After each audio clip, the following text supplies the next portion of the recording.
Waktu terus bergulir. Pagi berganti malam. Malam berlalu. Kini pagi baru telah tiba.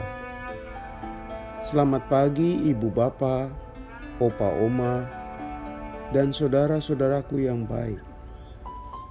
Terpujilah Tuhan Yesus yang menemani dan melindungi Anda dan saya hingga detik ini. Firman Tuhan diambil dari 2 Raja-Raja 5 ayat 16. Tetapi Elisa menjawab, "Demi Tuhan yang hidup, yang di hadapannya aku menjadi pelayan, sesungguhnya aku tidak akan menerima apa-apa." Dan walaupun Naaman mendesaknya supaya menerima sesuatu, ia tetap menolak. Saudaraku, tentu masih ingat seorang panglima militer bangsa Aram bernama Naaman. Seorang yang mengalami pertolongan Allah sehingga tubuhnya yang berkusta sembuh total. Ia tidak melupakan peranan Nabi Elisa dalam proses penyembuhan penyakitnya. Respon Naaman setelah pulih menyatakan, "Sekarang aku tahu bahwa di seluruh bumi tidak ada Allah kecuali di Israel. Karena itu, terimalah kiranya suatu pemberian dari hamba-Mu ini." Selain pernyataan tersebut mengandung sebuah pengakuan iman. Selain itu, memperlihatkan Naaman merasa sangat berhutang budi atas jasa baik Nabi Elisa. Karena itu, dengan penuh rasa hormat dan tulus, ia ingin memberikan tanda kasih. Rupanya, Nabi Elisa tidak berkenan menerima tanda kasih berupa materi. Ia menghayati selaku pelayan Allah, mengerjakan tugas dengan tanpa pamrih atau bermotifkan ingin memperoleh harta benda. Tidak heran ia menolaknya, meski Naaman meminta dengan sangat agar pemberian tanda kasihnya diterima. Berpisahlah mereka satu sama lain. Nabi Elisa sangat menjunjung penghayatan status Nabi sebagai pelayan Allah. Tapi tidak demikian halnya dengan Gehazi, bujangnya. Ia melihat niat baik dan sikap berbudi Naaman sebagai peluang memperoleh keuntungan. Ia beranggapan bahwa jika ia memperoleh benda material, pasti Naaman tidak keberatan. Maka dikerjanya rombongan Naaman, dan Gehazi memakai nama Elisa. Dia menyatakan, Nabi Elisa berubah pikiran. Ia mengajukan permintaan tanda kasih, merupakan keinginan Nabi Elisa. Sang bujang ini dengan beraninya memanipulasi permintaan itu dengan mengatasnamakan Nabi Elisa. Gehazi hendak memperkaya diri. Tak peduli dia menurunkan citra Nabi di mata Naaman. Seolah-olah Nabi Elisa mudah berubah pendirian dan pikiran.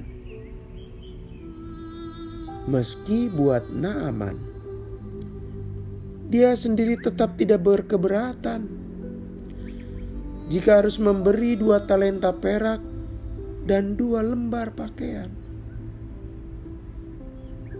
Saudaraku, orang yang merasa berhutang budi memang kerap memberi dengan sukacita. Zaman kini, sulit orang atau bahkan hamba Tuhan yang punya pendirian seperti Nabi Elisa.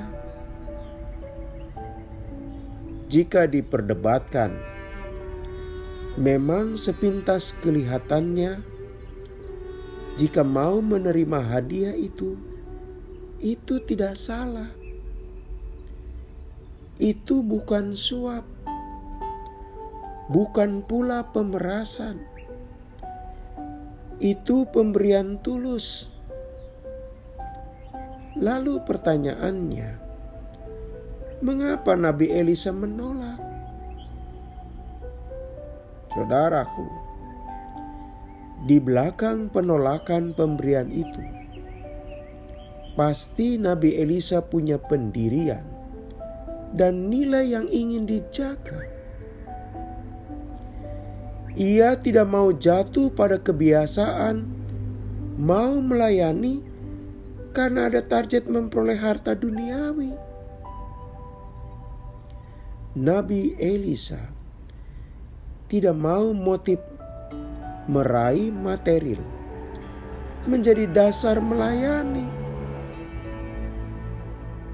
Saudaraku, sekarang ini godaan melayani motif materi merupakan godaan besar yang tidak gampang ditepis. Seorang hamba Tuhan bisa tergelincir hanya mau melayani orang atau pihak yang mengiming-imingi materi. Sikap Nabi Elisa ini, dia melihat jauh ke depan. Ia mencegah jangan sampai terjadi kemerosotan nilai pelayanan. Dalam ungkapan lain, ia tidak mau terjadi komersialisasi pelayanan. Siapapun tahu, kelimpahan materi itu menyenangkan dan membanggakan.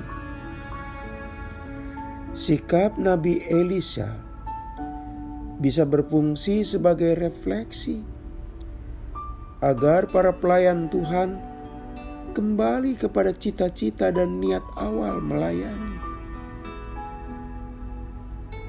Hal kedua, sikap buruk Gehazi mengajak Anda dan saya agar hati-hati. Sebaiknya kita tidak memanfaatkan kebaikan orang lain untuk menarik keuntungan pribadi. Gehazi bukan tipe hamba yang menjaga nama baik tuannya. Ia malah mendiskreditkan nama Nabi Elisa. Mata dan hatinya sudah silau dengan terbukanya peluang mendapat keuntungan dari kebaikan Naaman, sehingga ia tidak mampu melihat dan menilai secara jernih perilakunya yang salah. Saudaraku, inilah tantangan nyata kehidupan di tengah masyarakat kita kini. Jelas tidak gampang mengikuti jejak Nabi Elisa. Kalaupun bisa, kemudian dianggap aneh karena berbeda dengan sikap yang dilakukan pada umumnya. Sudikah Anda dan saya hari ini menjaga kemurnian nilai pelayanan? Mari kita berdoa.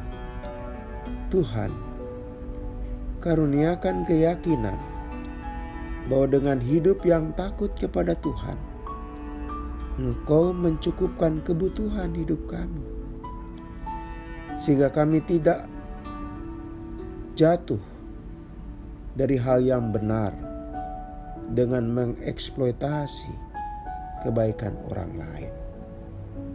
Dalam nama Tuhan Yesus kami berdoa. Amin.